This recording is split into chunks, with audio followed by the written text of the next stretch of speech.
Of course, the objectives here are the following. So we have to discuss some common symptoms affecting the head, techniques in the examination, and discuss the method of presenting and findings after doing your physical examination.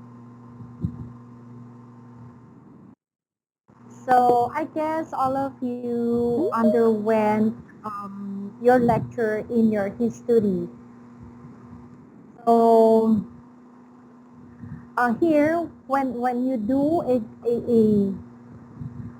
concise and succinct, or you gathered all the important details of information you needed, then and you did a very good physical examination, then 85% you are sure of your diagnosis. Okay. Just a review. For the health history with the head, you have to take note of the headache, the change in vision, if there are hearing loss, if there are vertigo. Okay. Excuse me, doc. Yes, sir. Sorry to Yes, sir. interrupt you, but I can't able to see your slides, ma'am. Oh, I can't able to see your slides, Doctor, doc. okay.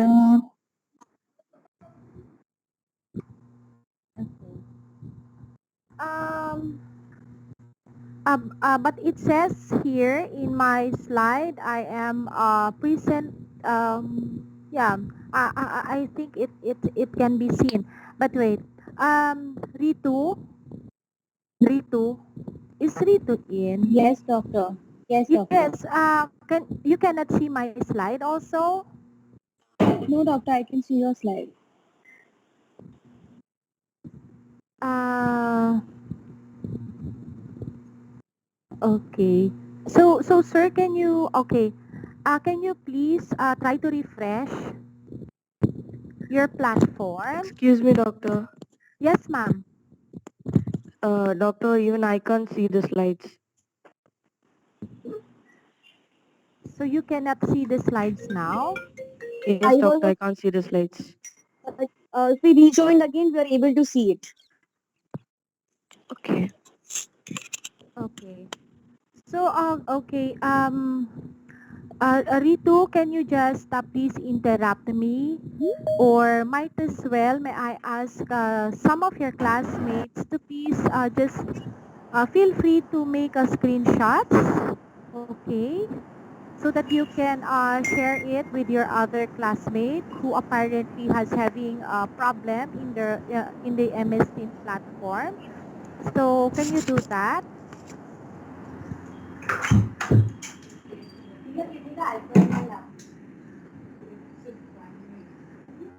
Okay.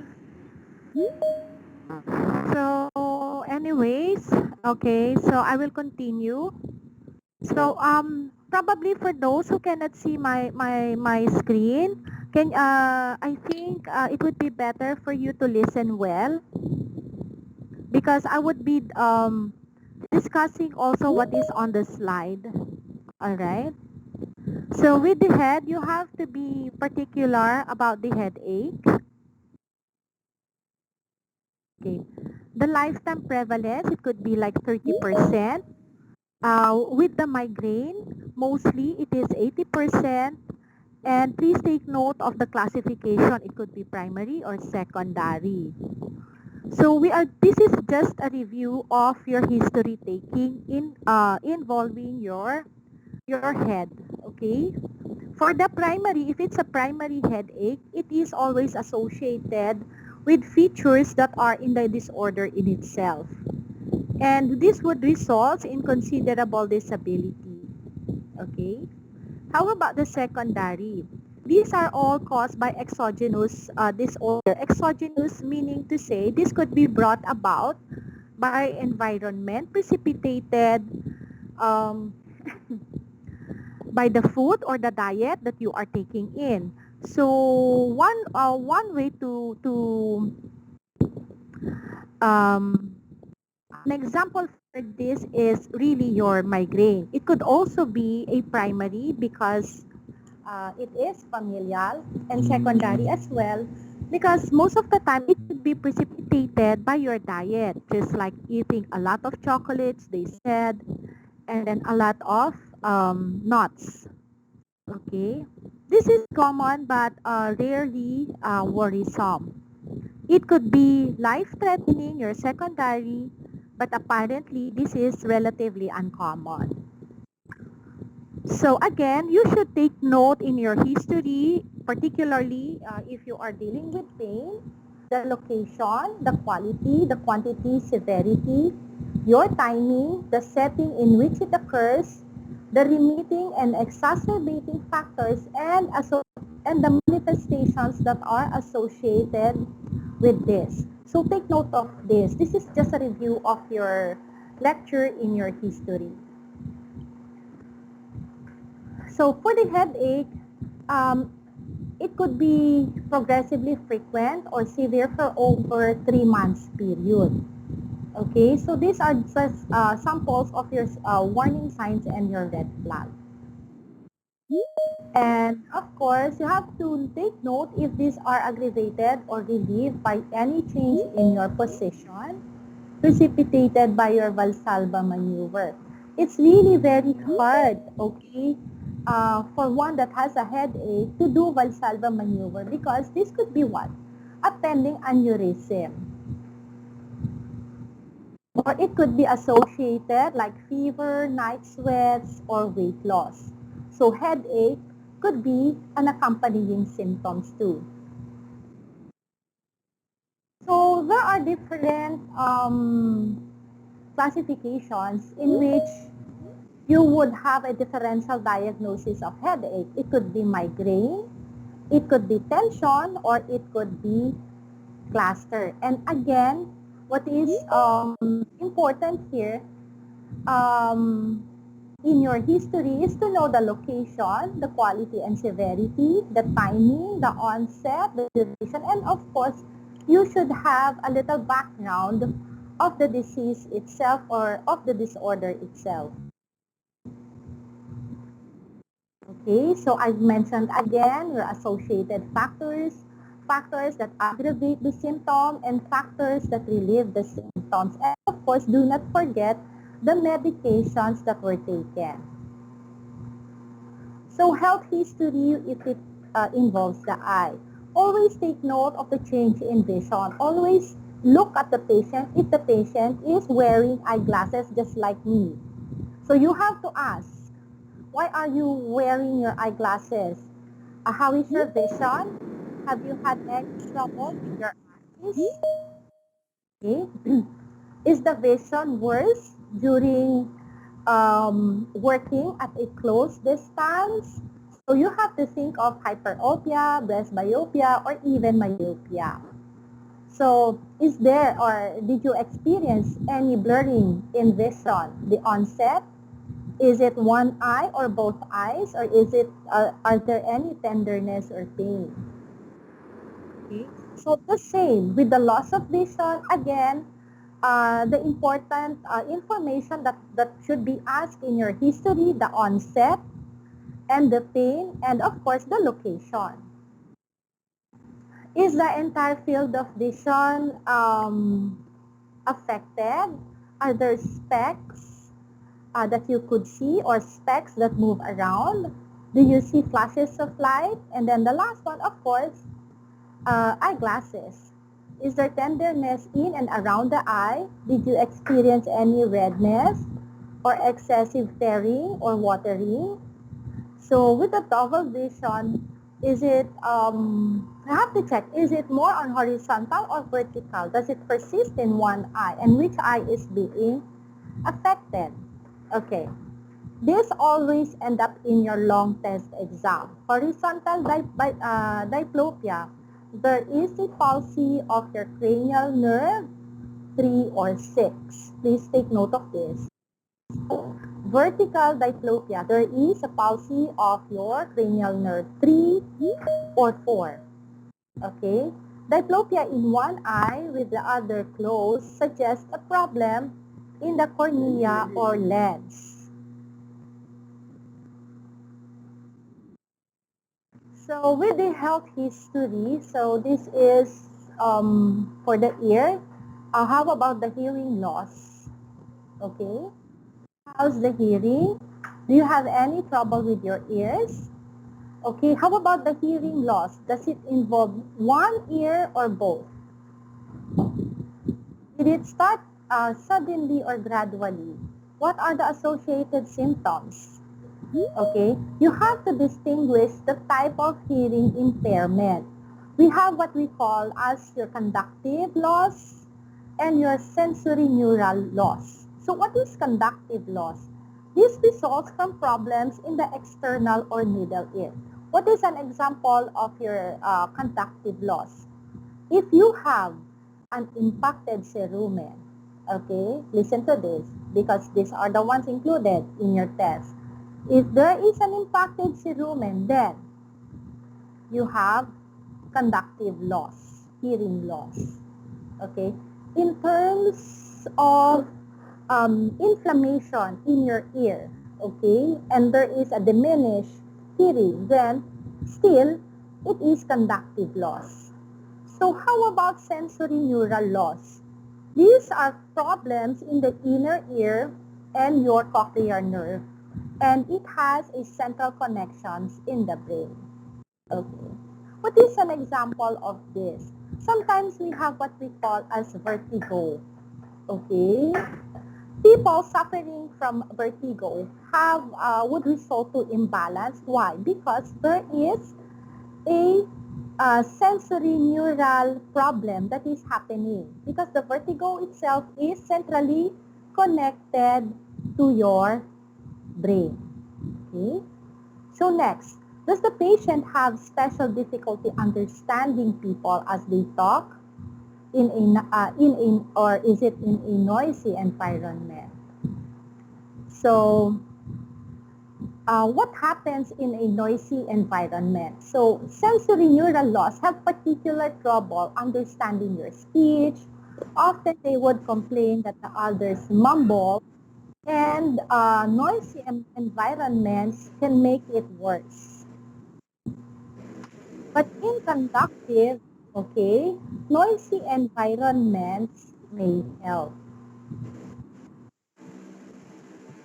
So other associated symptoms. Do you have earache?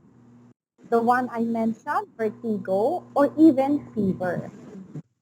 So are there cough, any manifestations of upper respiratory tract infection? Could you see discharges? Okay, what are the medications? Are there any exposure to loud noise? Are there tinnitus? Popping sounds, okay, originate in the temporomandibular joint, and vascular noises from the neck may be audible. Okay. So vertigo. Usually the problem here lies in the labyrinths of the inner ear, peripheral lesions of your cranial nerve 8 or lesions in its central pathway or nuclei in the brain. So you would ask the patient if there are some sort of dizziness. So ask the patient what is meant by dizziness. Remember, dizziness is a dilemma for the doctor. Why it's very difficult for dizziness and headache um, to document because you don't have an exact laboratory test to detect or to determine what type of dizziness or what type of headache unless there is a tumor that would be seen. Okay, but the dizziness itself as a symptom is very hard to document. So is it, do you feel that your dizziness as if you are going to fall or pass out? So again, the vertigo, you have to distinguish whether it's peripheral or central. So we're going to discuss on this probably in your second sem, you have a topic which is approach to different symptoms. Okay. So again, there is what you call a peripheral and central vertigo.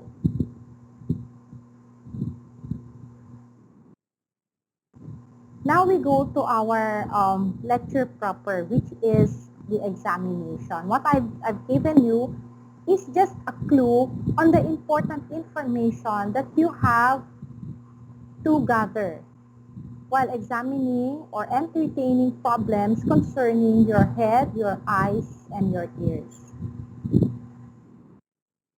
So again, you have the different types of examination. But remember, if it is the head, okay, what can you only do is inspection, palpation, okay? We seldom use auscultation. How do we use the auscultation here? If there are vascularities that is being involved in which you have to put on your stethoscope over a certain area just to hear bruits. So this is on the neck area. Like if there is a hypertension and then you have seen that the jugular vein is enlarged, so that's the time that you may use auscultation. But practically, majority, it is more on inspection and palpation.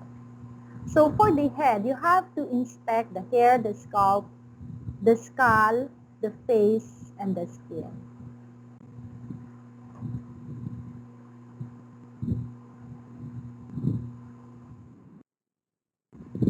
First, you have to know the anatomy. The anatomy is very important. It's very vital. Why? Because this, when you do your diagnosis, okay, when you say there is a headache, and you did not exactly give out the exact location, then you would be entertaining a lack of diagnosis. But if you are so particular about the area or location, then you can only limit your diagnosis. That's why it is really very important that one would say the location. So you have here your anatomy. So you really have to review your anatomy. So just like here, if there are pain, particularly in your maxillary area, okay, and apparently it goes or being felt from the maxillary, from here going to the zygomatic area, then probably your diagnosis could be sinusitis, particularly if there are clogging of the nose or if there is a prolonged history of colds. So examination of the head.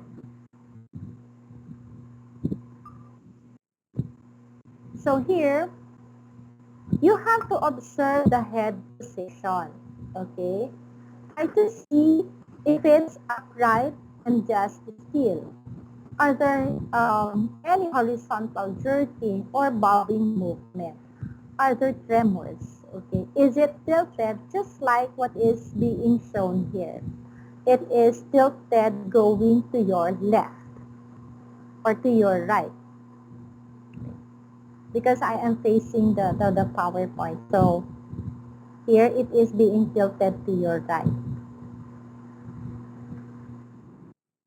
So you have to inspect the skull and the scalp for the following: the size, the shape, the symmetry, the lesions, and of course, any presence of trauma.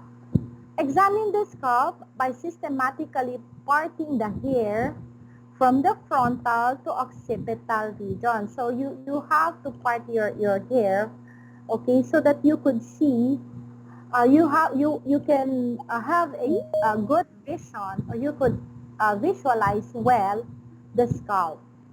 And then you have to start palpating the head and scalp, noting for the following. One is symmetry, other tenderness? How about the hair texture, the color, and the distribution?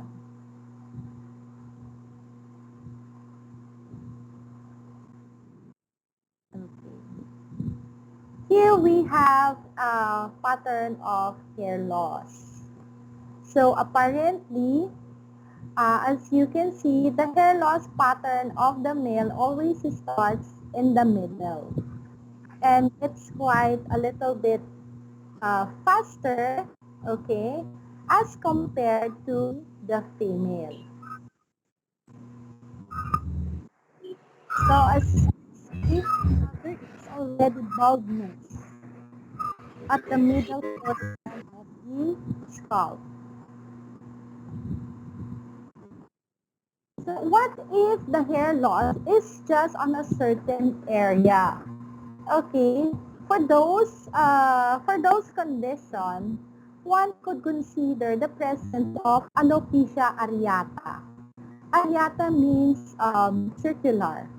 So basically, alopecia is hair loss. So you have to determine the size and also the configuration of the manifestation of the sign. So if you would see this one can consider alopecia areata.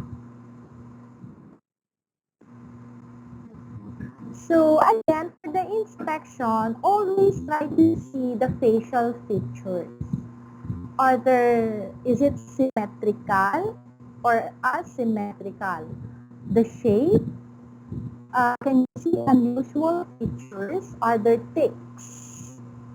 What are the characteristic facies that you have seen?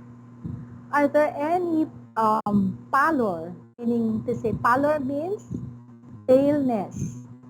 Or are there pigmentations? Is it hyperpigmentation in which the color, there are pigments that you could see that are being deeply colored? Or is it hypopigmentation in which would mean that there is um, a pigment, but the pigment was on the lighter side or lighter hue.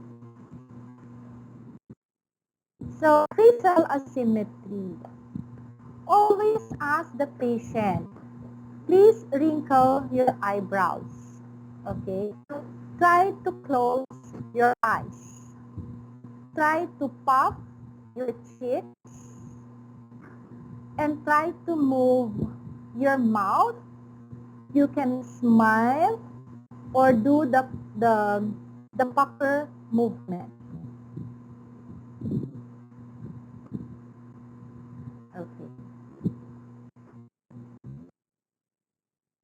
So what do we mean when we said that you have to know the characteristic facies?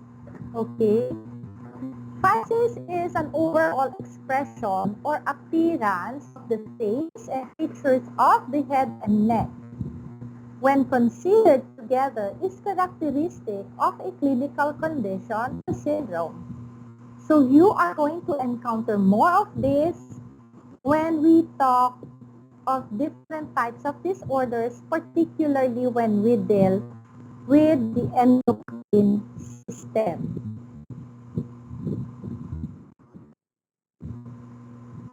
So we go now to your techniques of examination of your eyes.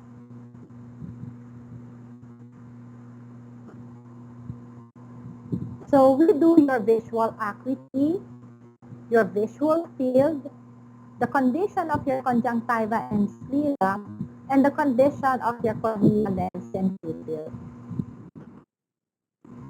So take note of the extraocular movement and of course the ophthalmoscopic examination.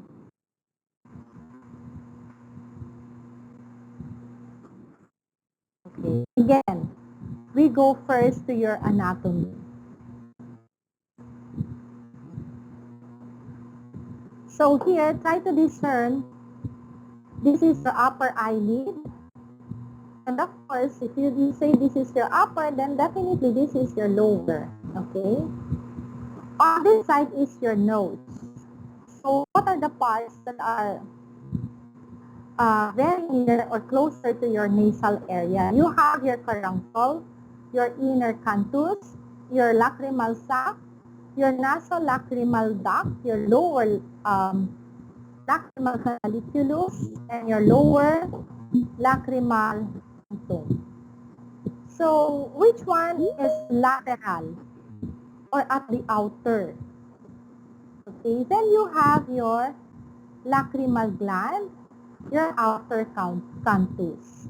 Okay, but the rest, it is more on the eyes, just like your iris, your pupil, your limbus, and even your conjunctiva. So we have discussed this. So the eyelid is composed of skin. You have your striated muscle, you have your thought, conjunctiva.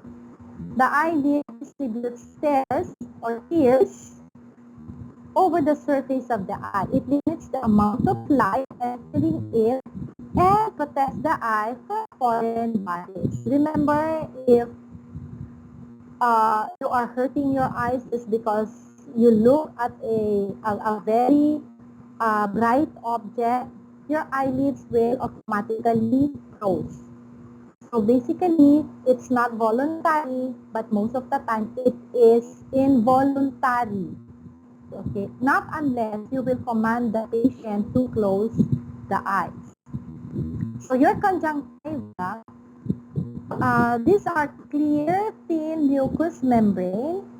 So it is divided into palpebral and your bulbar conjunctiva. The palpebral conjunctiva is the part of the conjunctiva that coats the inside of the eyelids, while your bulbar conjunctiva, is part of the conjunctiva that covers the outer surface of the eye. This is the one that you could see covering your sclera. So going back again to your anatomy. The one that you see here in your eyelid, okay, is your palpebral conjunctiva. So if you are going to invert this or expose this, you are exposing your palpebral conjunctiva. So how about here? So you have seen this, right? Your sclera, it doesn't have any blood vessels. It is avascular.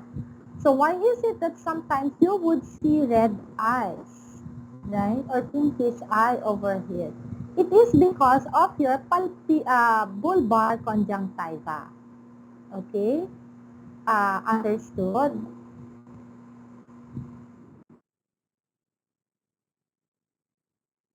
So your lacrimal gland, it is located in the temporal region of the superior eyelid and produces tears that moisten the eye. So your eye is coordinated by 6 muscles. So what are these muscles? Alright. So you have your left and you have your right, basically controlled by both of the 6 muscles. Alright. So we start over at the lateral part. Lateral means outside, which is going outside. So you have your lateral rectus, which is innervated by cranial nerve 6. Okay. Again, lateral rectus, right lateral rectus, also innervated by cranial nerve 6. Going in, so you have your superior rectus and inferior rectus. Okay. Both innervated by your cranial nerve 3. So from the lateral, it is 6.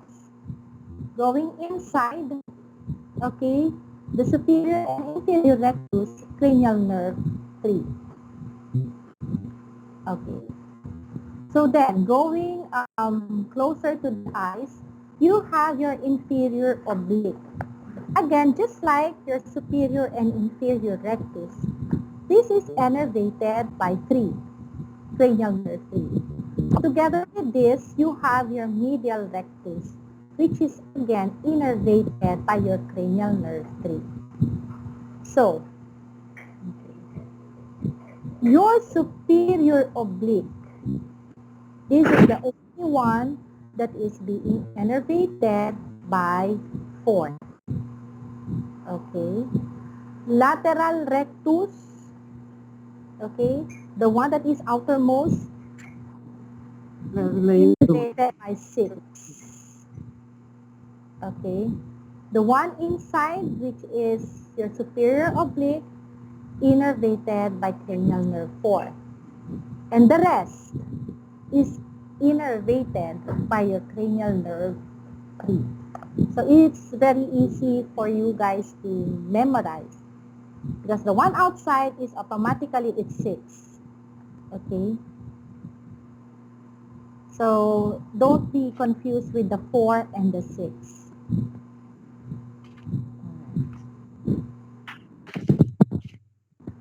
So we have here your internal eye. So again, anatomical structures. So take note here. So you have your ciliary bodies here. Okay, you have your ciliary muscle again, and then you have your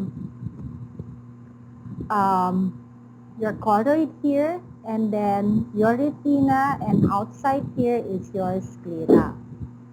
You have your ciliary muscle here, and then you have your iris here, and then here you have your lens. And on top of this, you have again your cornea followed by your anterior chamber. Okay. And here you have your nerves and your blood vessels and one big optic nerve here. And then you have what we call as your macula, which is responsible, your macula or your fovea, it's responsible for your central vision. So, if there is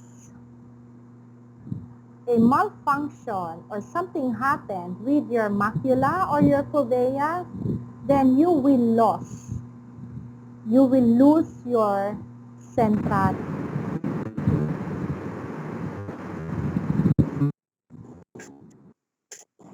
Your sclera. So your sclera, it is dense. Remember, it is avascular. It doesn't have any blood vessel. Okay, a vascular structure that appears anteriorly as the white of the eye. So it is physically supports your internal structure of the eye. Next, your cornea. It constitutes the anterior sixth of the globe and it continues, of course, with your sclera. Optically clear, it has rich sensory innervations and is also avascular. Okay? It is a major part of the refractive power of the eye. So you have your ovea. Your ovea is composed of 3 bodies. You have your iris, you have your ciliary body, your choroids. Okay? And these 3 are called as your ovea tract. So your iris is a circular contractile muscular disc containing pigment cells that produce the color of the eye. So the central aperture of the iris is your pupil, through which the light travels down to your retina. By dilating and contracting, the iris controls the amount of light reaching the retina. So take note of that. That is the function of your iris. Next, your ciliary body. This produces your aqueous humor. So what is that aqueous humor? So this is our fluid that circulates between the lens and the cornea and contains the muscles controlling your accommodation. And lastly, last of your ovea tract is your choroid. So it is a pigmented, richly vascular layer that supplies oxygen to the outer layer of your retina. Okay, it's to say it is your choroid that is supplying the blood flow to your eye. Now, your lens. Your lens is a biconvex, transparent structure located immediately behind the iris. It's supported circumferentially by fibers arising from your ciliary body. Highly elastic, and contraction and or relaxation of the ciliary body would change its thickness. Take note of that. The contraction and relaxation of your ciliary body would change the thickness of your lens, thereby permitting images from varied distances to be focused on the retina. Okay? Now, your retina. Your retina, these are your sensory network of the eye. It transforms light impulses into electrical impulses, which are being transmitted through the optic nerve, optic tract, and optic radiation to the visual cortex in the brain, and then to interpretation in your cerebral cortex. So we will be discussing your pathway of light later on, but I would mind you to please read further on this, because the pathway of light is very important to, for you guys to understand. So read on it in base. You have it clearly explained in your base. Okay, so you have your major landmarks of the retina. So you have your optic disc, where your optic nerve originates together with the central retinal artery and your vein. So again, I said about the macula or fovea, it is the site for your central vision. If something wrong happens to your macula or fovea, then you have central vision loss.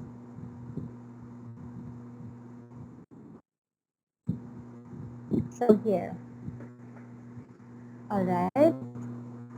So this is your visual field defects, and then this is your visual pathway.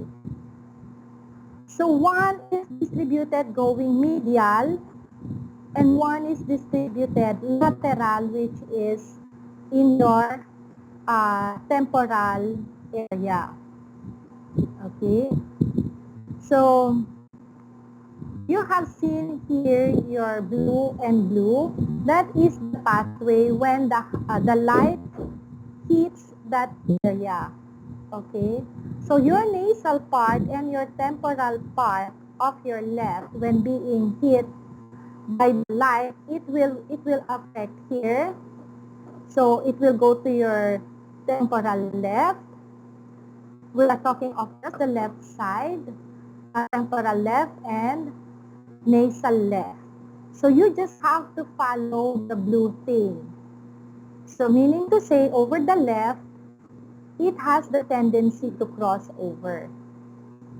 Okay? So they have the tendency to cross over. So how about your right? Okay? So with your right, you follow the yellow ones. Okay? Once it hits, it either goes on the one side, outer side only, or it has also the tendency to cross over. So which of these has the tendency to cross over? So the one that crosses over are your nasal areas. Okay.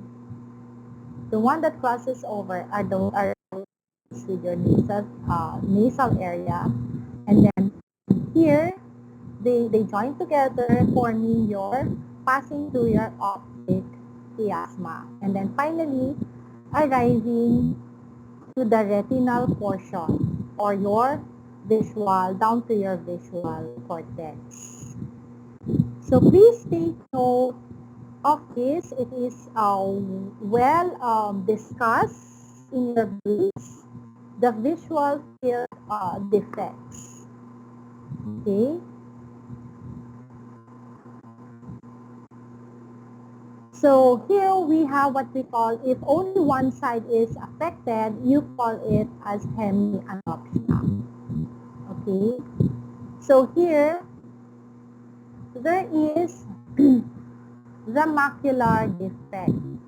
Remember that I mentioned to you that your macula or your fovea is the site for your central vision. That's why if your macula has been damaged, like there are hemorrhages, okay, it lost its function, then you will have this kind of sight.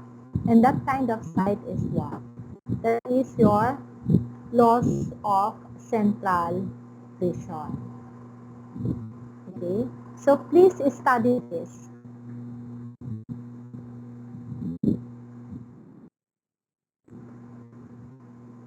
So there is a reflex pathway here. This is just like in general. So here, the light is reflected directly. What if it is on the right eye only? Okay, then it would follow a certain pathway. Okay, there is the action potentials from the right eye to reach, okay, both the right and the left areas. So here. And then this would in turn stimulate both sides of your Edison or Edinger-Westphal nucleus. Okay, and then this would finally reach, okay, what's this? The one that is in your visual cortex. So it would be better for you to make a screenshot of this. This would help.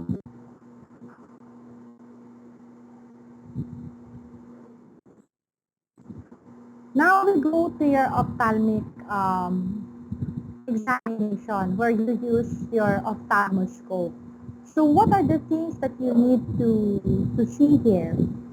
For the normal eye, remember when you use your ophthalmoscope, you really need to practice because a skillful doctor would be able to observe the following structures. Otherwise, if you are not familiar, then you won't be able to visualize well because you don't understand the structures that you want to see inside. So what are the things that we need to see? So you have what we call as your physiologic cup here. You have what you call as your optic disc. Okay. You have your blood vessels, you have your vein, you have your artery, and then again, your macula over here. Okay. So this is how you're going to see this one. So physiologic cup here inside and then the disc. Okay. And then your blood vessel. And then finally here, you have your macular area.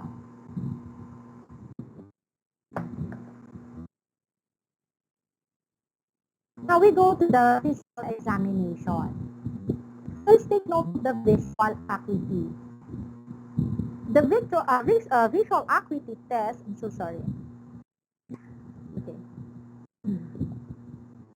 This test for the cranial nerve 2 or your optic nerve and is essentially a measurement of your central vision. So what are you going to do? You have to position the patient 20 feet, okay, from the chart. And then ask the patient to cover one eye and read the smallest line print as possible. The smallest row that can be read accurately, okay, indicates the visual acuity in that eye. Okay. So you have two reportings here. One, we have a constant 20. Okay. We all have a constant 20 here. And then, what is the next number here? It coincides with the smallest row that can be read accurately. Okay? So this would be the number indicated here. So visual acuity is expressed as two numbers. Okay. 20, which is constant, it doesn't change. It is the distance of the patient to the chart. So we are talking of 20 feet. Okay. Next. The distance that at which a normal eye can read the line of letters. The line of letters here is what? The smallest possible line. Okay. So, example, 20 over 200. At 20 feet, the patient can read the print that a normal person can read at 200 feet. Meaning to say, if it's very hard for the person to read all of these, but can only read this one, then the patient can have a visual acuity of 20 over 200. Okay, because this big letter here, for a normal person, you put the person 200 feet far from the chart and he can still read this. But a patient with a 20 over 200, it's very blurred, or that person was unable to read anymore all the other letters below the letter E. Okay? So I hope you get that.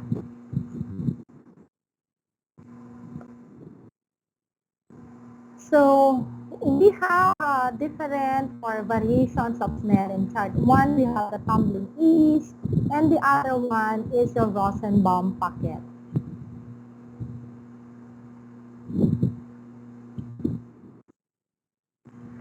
Aside from the visual acuity, you have your pinhole test. Alright. Class, please take note of the different tests that are being discussed here.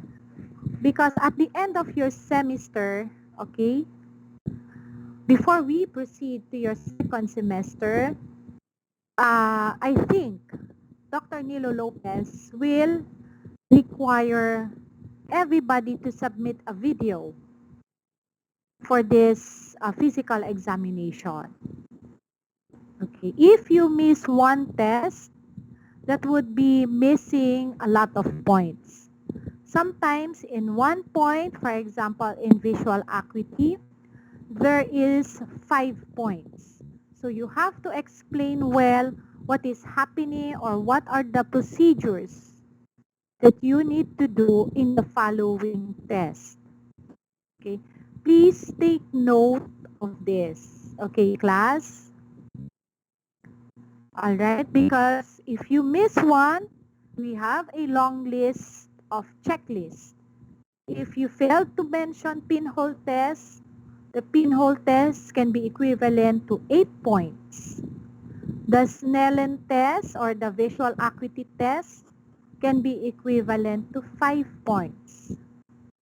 Okay, so please study and memorize because you are not allowed to read when you are doing your video. Because sometimes, if we see that you are reading it, there is an automatic deduction. Okay? So I already give you a hint. Alright?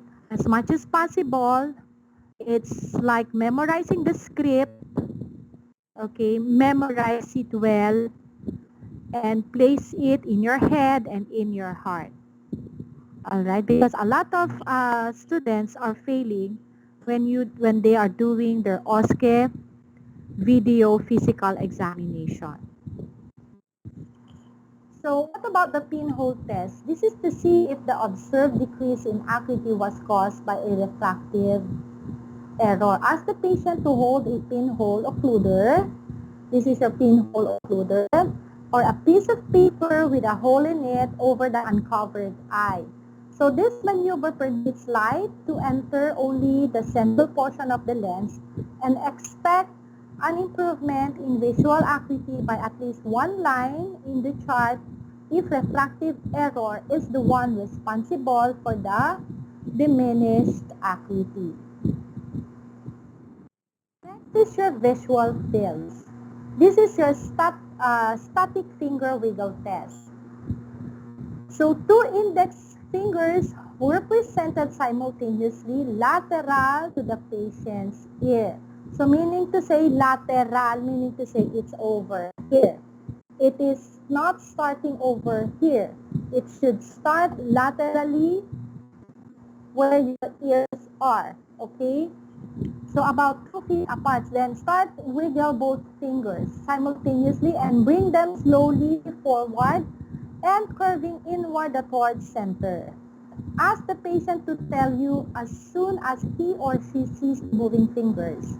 You have to map out the extent of the left and right visual field. If you find a defect, then you have to establish the boundaries where the defect is. If the patient cannot see it already over at the portion of the lateral eye, and then you have to take note of that. Okay? Please do not start your wiggle test at the center. That is already a deduction of 5 points in your OSCE.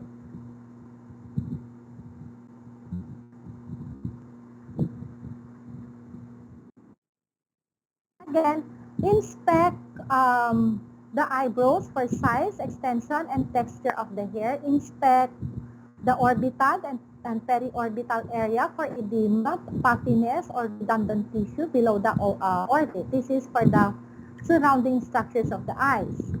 So, for inspection, what is periorbital edema? When you see periorbital edema, okay, edema means there is a swelling because of fluid accumulation. It is always abnormal. It may represent the presence of thyroid eye disease, allergies, or presence of renal disease, just like your nephrotic syndrome. Okay. So when you see this, think of something. It is not normal. It's not oversleeping. Okay? It is not oversleeping. This could be an underlying problem. So for the eyelids, okay, inspect the eyelids for their ability to close completely and open wide. So if you ask your patient to close their eyes and then open it, and then there is lugging here, so you call it ptosis. Note whether the lids evert or invert. Okay. So here, this is ectropion. The eyelids is, it seems that it is being pulled outside or outward. Okay, so this is ectropion. And then the inversion, you could always see the hair. Okay, and it is what? Touching the scleral portion or your bulbar conjunctiva. That's why there is redness. So this is what you call as entropion. For lesions, so are there any form of inflammation, swelling, or are there any sort of nodes or nodule if you have to palpate it, okay? And if there is the formation of pus. So this could be a hordeolum, and this is an example of chalazion.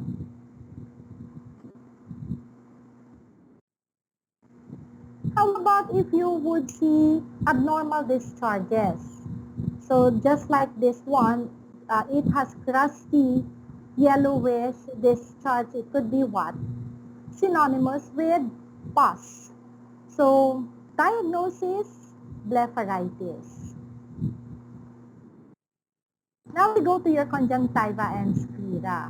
So you have to inspect the palpebral conjunctiva by having the patient look upward while you draw the lower lid and then downward, noting the translucency and the vascular pattern.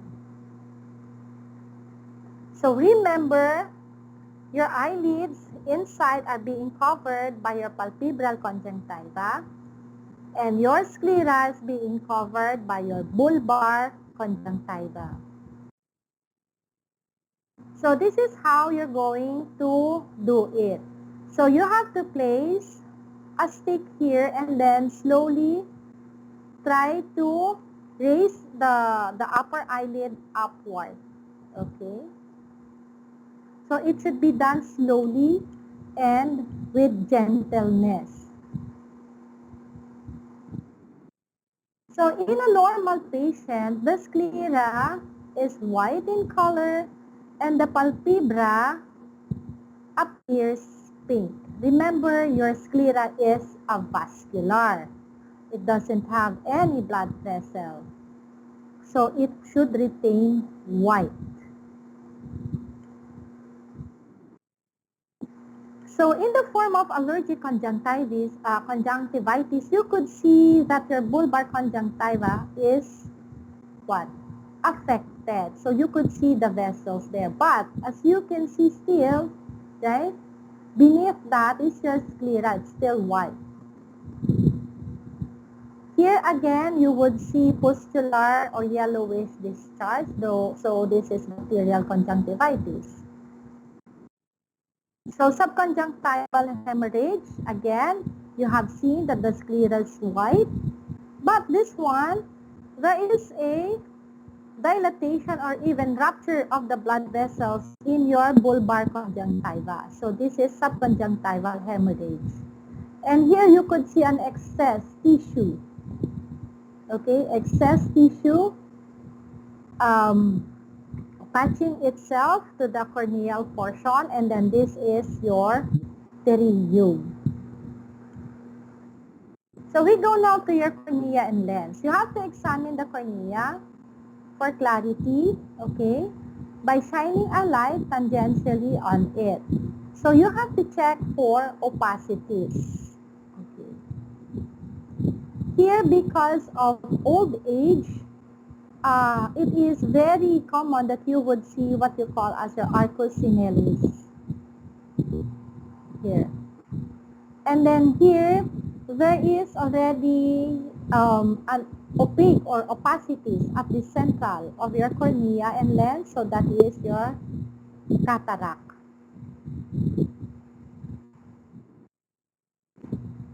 So you have to check for the pupils, and this is by shining a light directly to the eye.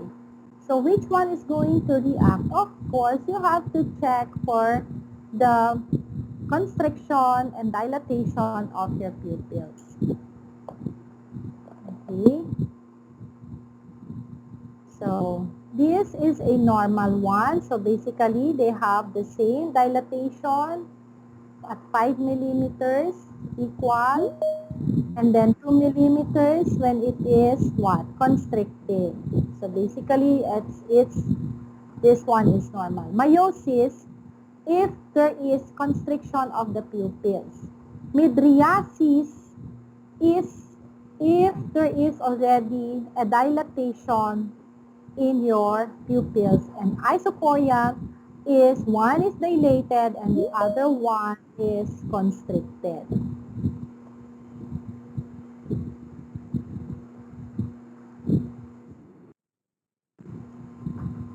So again, following the pupillary reaction to light, so this is mediated by your oculomotor cranial nerve 3.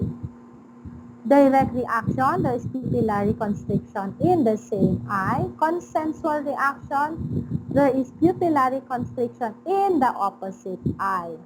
So what does this mean? If I will shine the light here on directly to the left eye, so this is your left, so I would see a constriction here. Okay, again, if I am going to shine the same light here, again, over the same left eye, I would see also or observe a constriction over the right side. Okay, so that is consensual pupillary constriction. So you have to memorize also how to do the direct reaction and then the consensual reaction because it is included in your OSCE.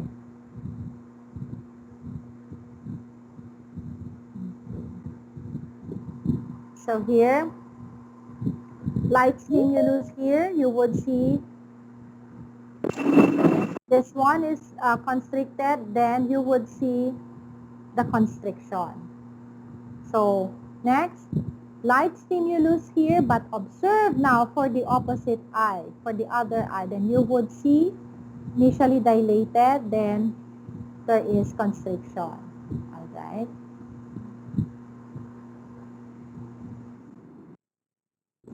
Again, try to remember your visual pathway.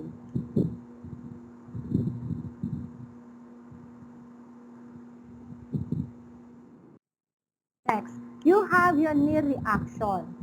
If light reaction is impaired or questionable, your near reaction is mediated by your oculomotor nerve. When a person shifts gaze from a far object to a near one, the pupils constrict. Okay, this is helpful in diagnosing your RGL Robinson and tonic or your Addis pupil. So, what am I saying here? So, I'm not sure if I was able to include the picture. So, it is like placing an object, let's say 2 feet away, and then all of a sudden, place that object near one eye of the patient. So, that is what you call as your near reaction.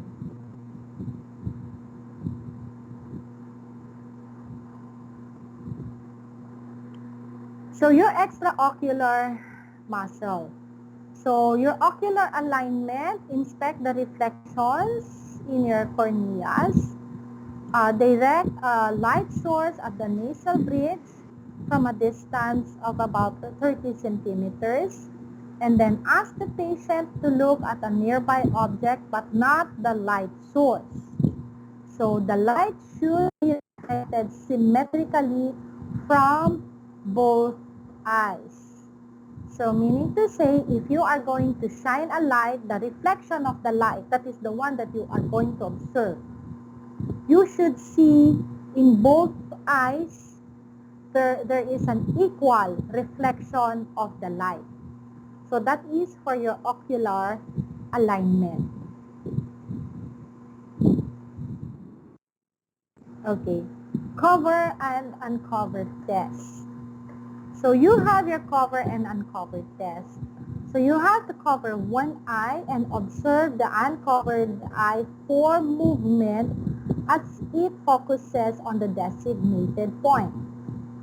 Remove the cover and watch for movement of the newly uncovered eye as it fixes on the object. Then you have to repeat the process by covering the other eye. So whatever you did for the eye, cover and uncovered eye on the left side, you have to repeat it on the right side. So if the eye, okay, being tested is strabismic, meaning to say there is crossing of the eye, both eyes are not looking at the same place at the same time, or you have to take note the fixation Then fixate on the object by moving after the straight eye is being covered as long as the vision in this eye is good enough. Okay? If the straight eye is being tested, there will be no movement because it is already fixated. So basically, your cover uncover eye is to see if there are any form of strabismus or strabismic movement in your eye, and it won't be able to fix immediately. You would see that after you cover the other eye and then tell the patient to look at one object, it would have a delayed reaction. Okay? But the one that is good eye, once you tell the patient to look at one object, you cover and uncover it. The moment you remove it, it is immediately fixed on that object. So that is the good eye. But the bad eye, it has a delay. You would see the movement before it fixates.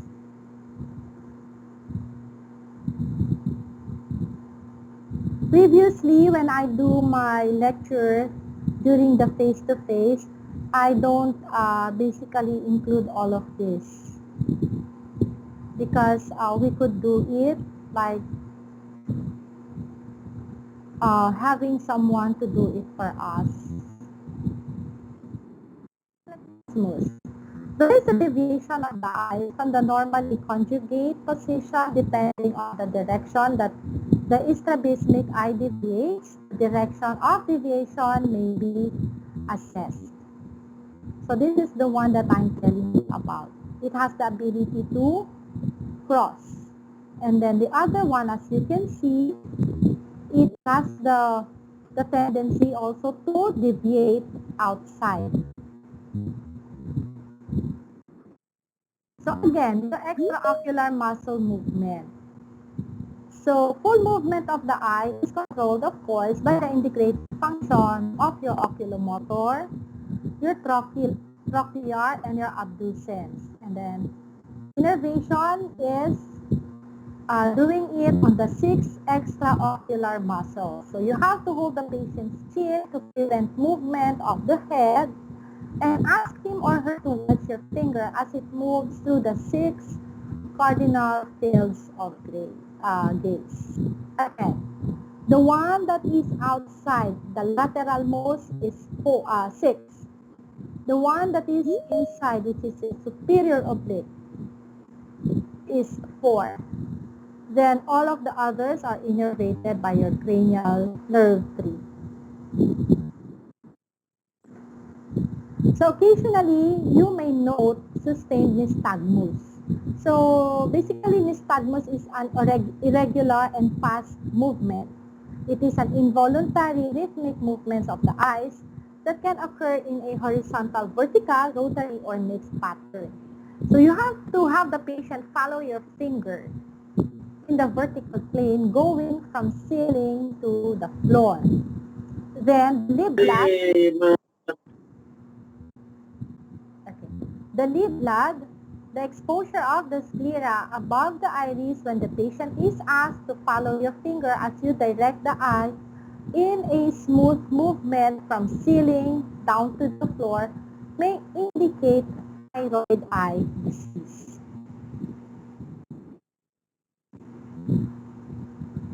So here is an example of the lid lag. The lid lag is what? The eyelids. We are talking of the eyelids here.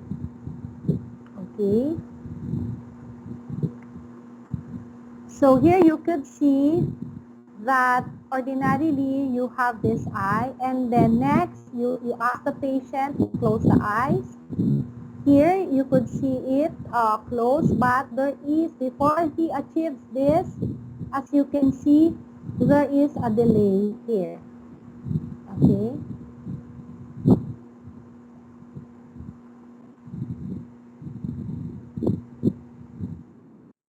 Convergence. The eyes should converge and the pupil constrict. So you have to ask the patient to focus here and then follow it until it reaches the area which is very near your nasal area. Next, you have your ophthalmoscopic examination. So take note of this. So during the fundoscopic examination, you have to take note of the following structures. For the optic disc outline, the color, and of course the presence of your physiologic cup. The retina, please take note of the vessels. Observe the whole field, and then you have to divide it into 4 quadrants. And for each quadrant, try to compare one from the other. And then, of course, your fovea and macula. You can see your anterior structures. So you have your optic disc, your retina, and anterior structures. So please take note of this. Alright, because most of your seniors, they always forget or they forgot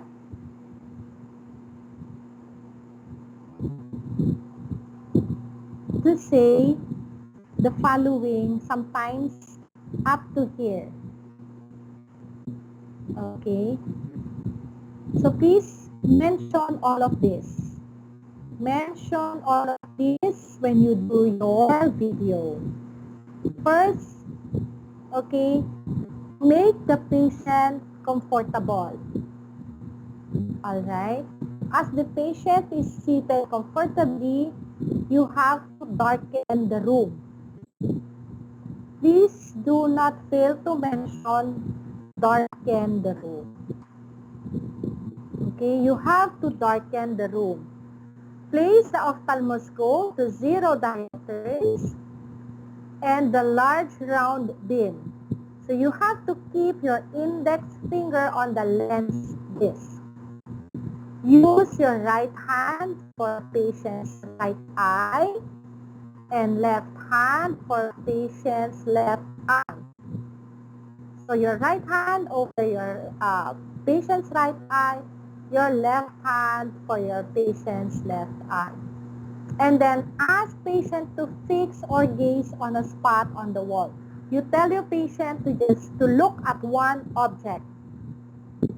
Okay, just look at one object. Then from about 15 inches away and about 15 degrees lateral look into your patient's eye, you have to observe the red reflex. That is the red-orange reflex. You have to observe that. Okay. Failure to mention this red-orange reflex, and from this one to this one, it is already an automatic of, I guess this is like 8 points deducted from the eye examination. And you may rest your opposite hand on the patient's forehead above the eye to help guide. So you have to move the ophthalmoscope very close to the patient's eye. If you initially see blood vessels, you can follow the blood vessels toward the disc. They flow like rivers toward the disc, and your diopters may need to be adjusted to obtain good focus. Okay? So please, for you to understand this well, you could just view a video. There are a lot of videos out there that would explain. But please, our checklist, we pattern it on your base. Okay, the checklist is being patterned on your base.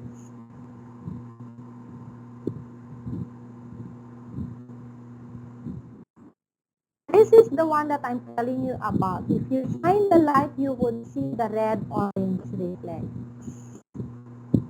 And you can visualize this using your lens in your ophthalmoscope. You may not realize this one or see this one just using a direct pupillary direction, or if you will just do a direct light light to your eye. So you're not going to see this one. So you would see the color changing to red or red orange once you try to see it in your ophthalmoscope lens. Okay?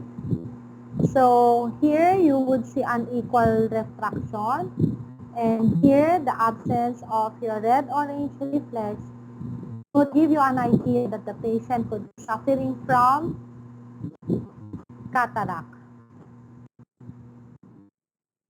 Next. Now your optic disc. Once you see the optic disc, you should note its color and note what percent of the physiologic cup involves the disc.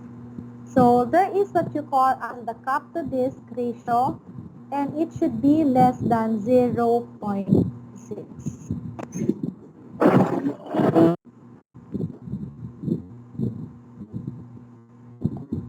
The optic disc margin should be sharp and well defined, especially in the temporal region. So the disc is generally yellow to creamy pink, but the color varies with race, being darker in individuals whose skin is dark. Next, remember to divide your retina into 4 quadrants. And you have to compare all the blood vessels present in those 4 quadrants. So the blood vessels on the disc is being divided into superior and inferior branches, and then into nasal and temporal ones. So take note of any venous pulsation, okay? And then you have to follow the blood vessels from the time that you have seen the red-orange reflex. Then you have to follow that until you would see it will help you enter the lens. So you have to follow the blood vessels distally as far as you can reach in of the 4 quadrants. Note especially the sites of crossing over the arteries and venules, because their characteristics may change when hypertension is present. That's why you need to divide it into 4 quadrants for you to discern which one is being affected. So expected characteristics found on ophthalmologic examination in a patient with hypertension may include the following. There could be narrowing of vessels, there could be vascular tortuosity, there could be copper wiring or diffuse red-brown reflex, there could be arteriovenous leaking and retinal hemorrhages. So this is how it is. Okay. So basically, diabetic retinopathy would tell us that the patient is also experiencing some sort of hypertension. So you could see the dots here. There are hemorrhages, and then your cotton wool spots, this one. Okay, and then there are some sort of microaneurysms. So this one could be a microaneurysms. So there is a cottony spots.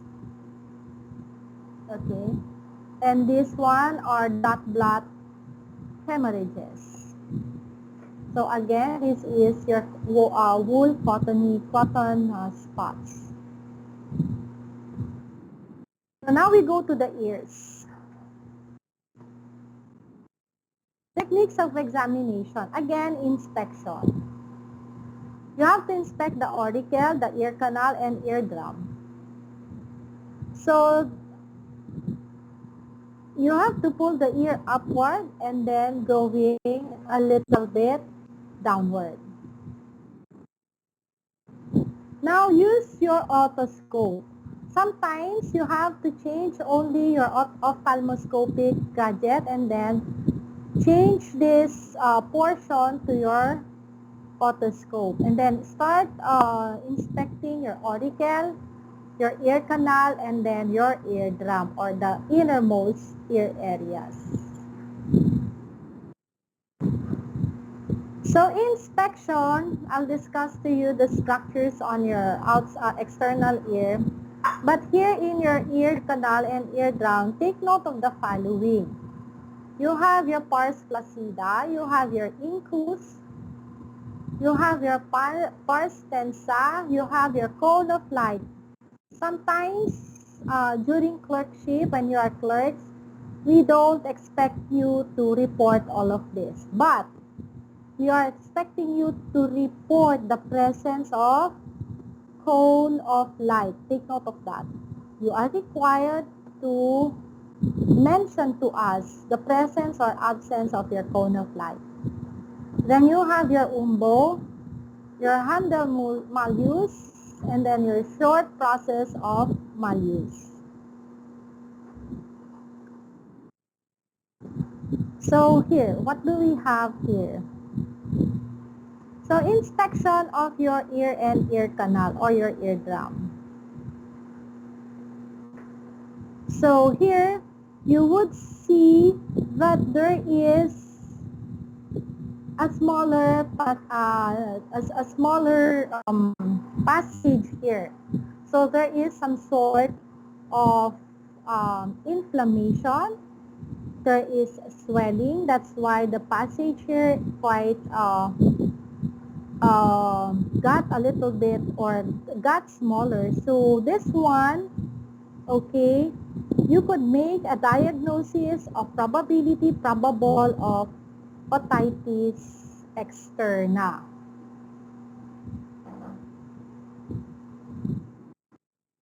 Next, if you are going to see here, okay, you were not able to see the cone of light, but rather you have seen this hole, okay, this is what? A perforation. So, this could be secondary to an infection. It could be a chronic otitis media that led to your perforation. So here you have what we call as your tympanosclerosis. So you would see a chalky white patches over here, which is quite irregular. So if you see that, alright, apparently there you could see the cone of light. You would see there is the reflection of the light here. So this material, the presence of the material here, you could say that probably an initial working impression could be your tympanosclerosis.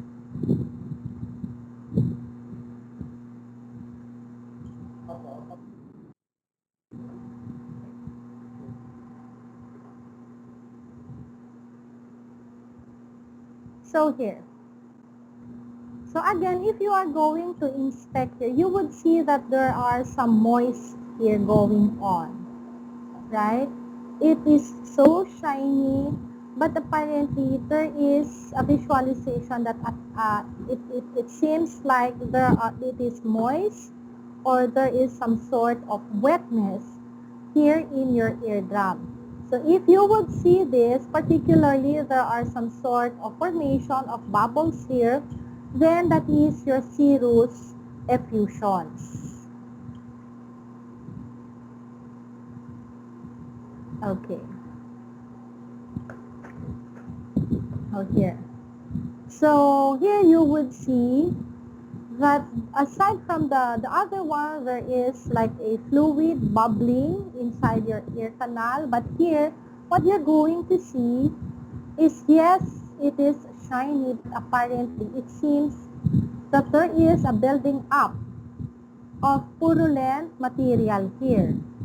So this is otitis media with purulent effusion.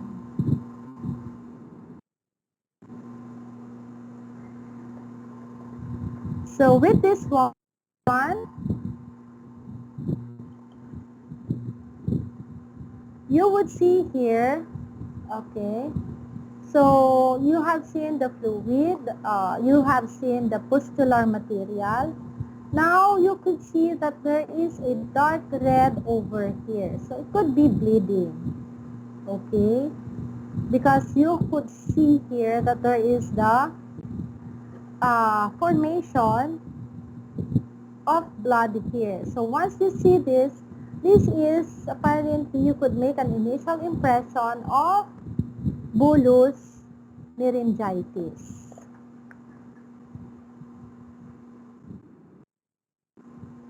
Alright.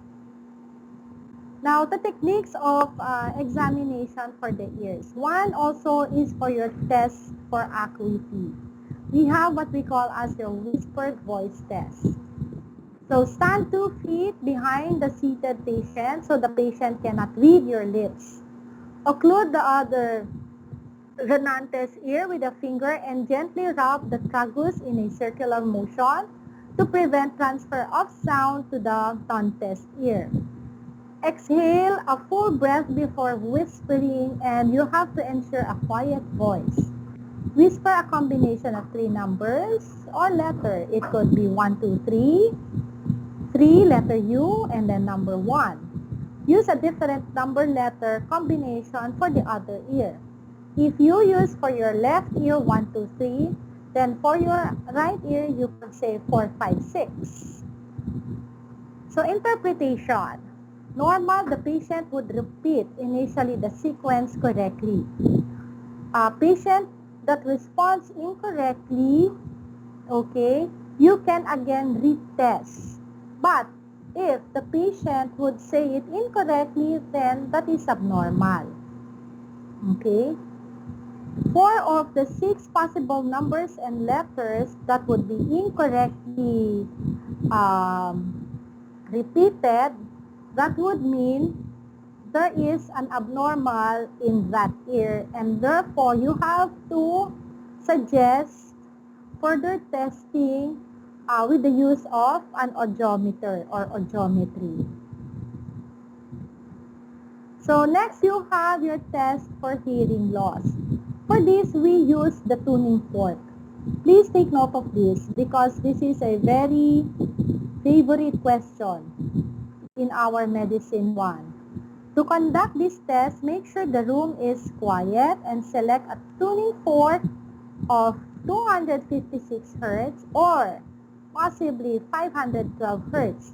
These frequencies fall within the range of conversational speech, meaning to say it is normal. So namely, like 500 to 3000 Hz and between 45 and 60 decibels. So you have to set the fork into light vibration by briskly stroking it between the thumb and index finger or tapping it on your knuckles. Please try to see a video on this.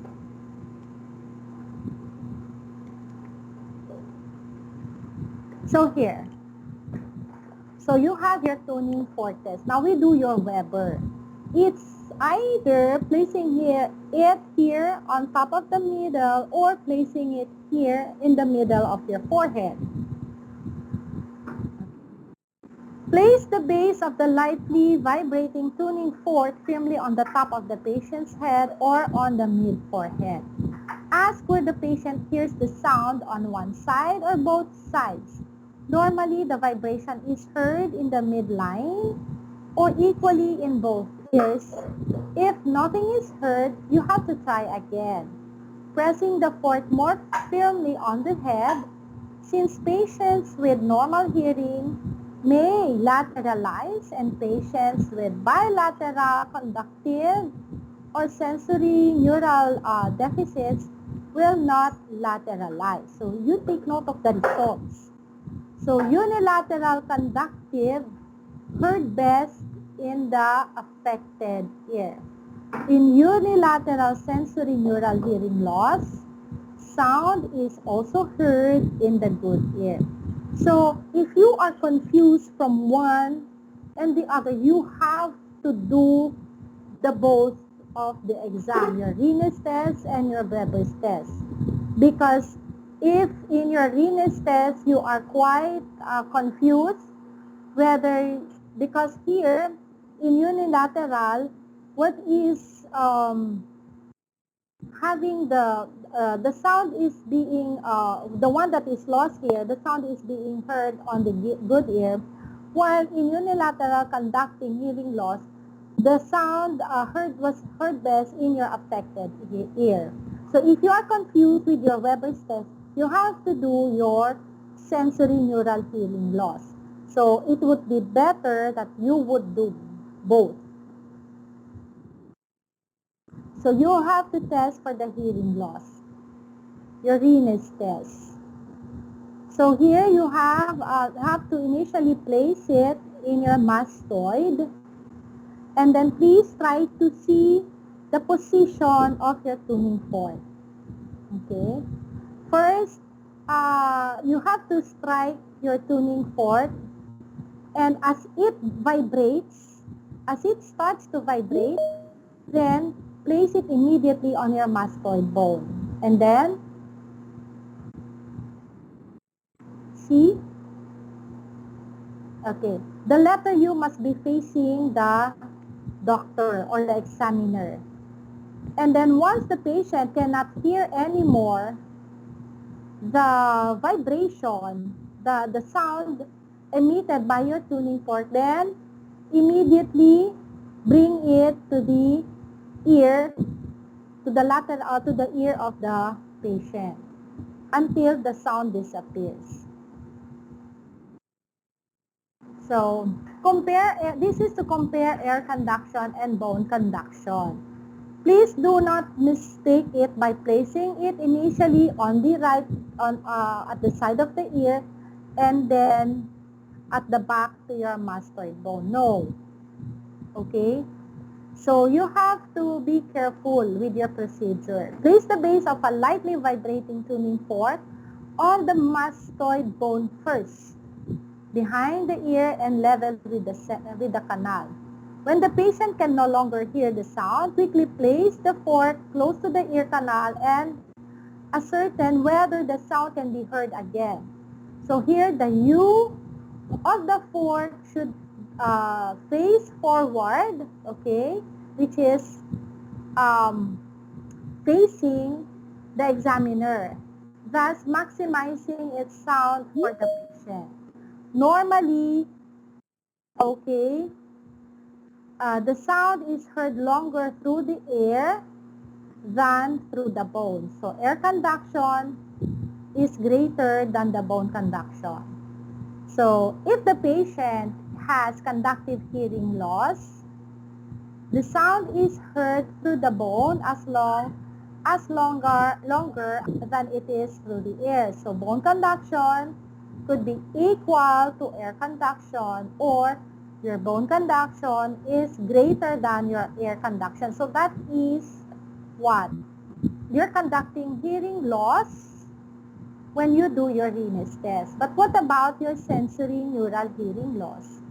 Remember that the sound is heard longer through air conduction. So meaning to say, air conduction is greater than bone conduction, which is, okay, which is basically would give you a result of a normal ear. That's why you have to do the Rines test and your Weber's test. Why? Because in Weber's test, the lateralization will go to the one that is being affected. It would be heard best on the affected ear. Okay, so you have to do the Rine, the both of it, the Rine and your Weber's test. So we are now getting close to the end of my slide. My gosh. So recording of the physical examination. So this whole lecture would sum up into this. Okay. So this is if the patient is normal. Head. The skull is normocephalic, atraumatic, meaning to say there's no history of trauma, and I cannot find any structures that is being traumatized. Okay? There is an average number of hair with an average texture. The hair is black. Okay, you may say it for as long as you fulfill the inspection. For the eyes, visual acuity 2020 bilaterally. The sclera is white. The conjunctiva is pinkish. Pupils are 4 millimeters constricting to 2 millimeters, or pupils are 4 millimeters initially, constricting down to 2 millimeters. It is equally round and reactive to light and accommodations. So when you do your ophthalmoscope, the disc margin is sharp. There are no hemorrhages or exudates, nor any arteriolar narrowing.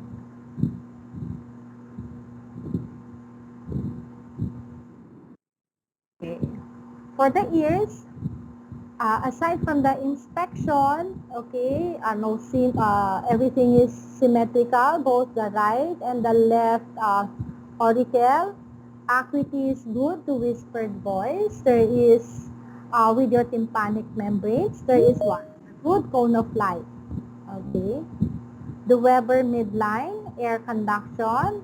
The Weber is lateralizing, it is in the midline, and then air conduction greater than bone conduction, which is your Green's test. So you have to perform the both. So with that, all right, thank you for your kind attention, dear class. All right.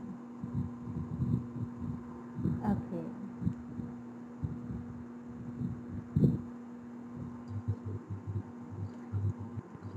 So again, I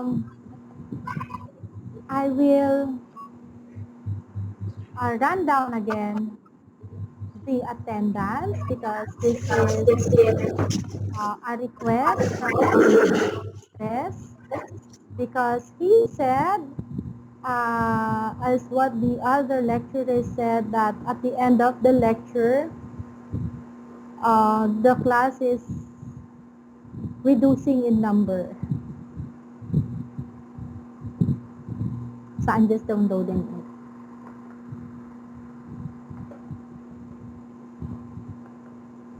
it. Okay. So, just a word of advice, okay? Why am I preparing you to OSCE? I am preparing you to OSCE because, as I know, it would be composed of, I guess, if not 20%, either 20 or 30% of your final grade, okay? And a lot of students are getting low grades just because, okay, they neglected your OSCE. Okay, please take note of this. There is a long checklist for our OSCE. It is like 120 for the whole of your examination, physical examination, from the head down to your neurological or your musculoskeletal.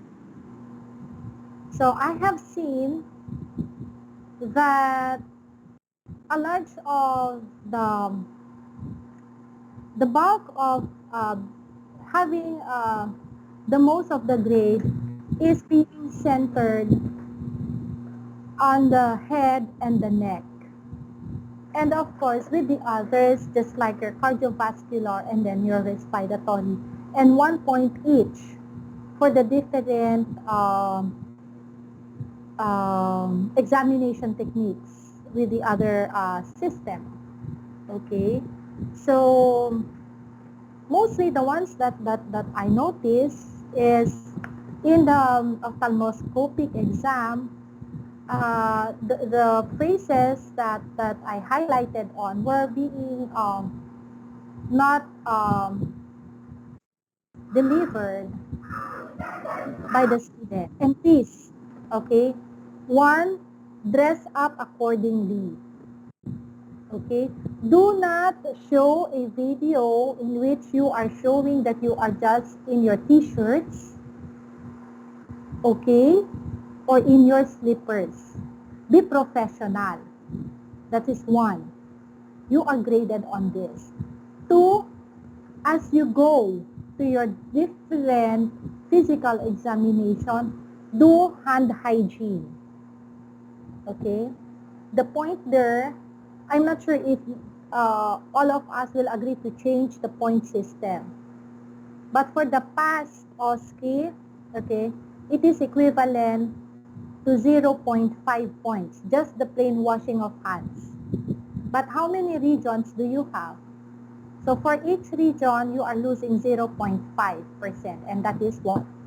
Already an accumulation of probably 4 points or 5 points, just because you did not do washing of hands. Okay?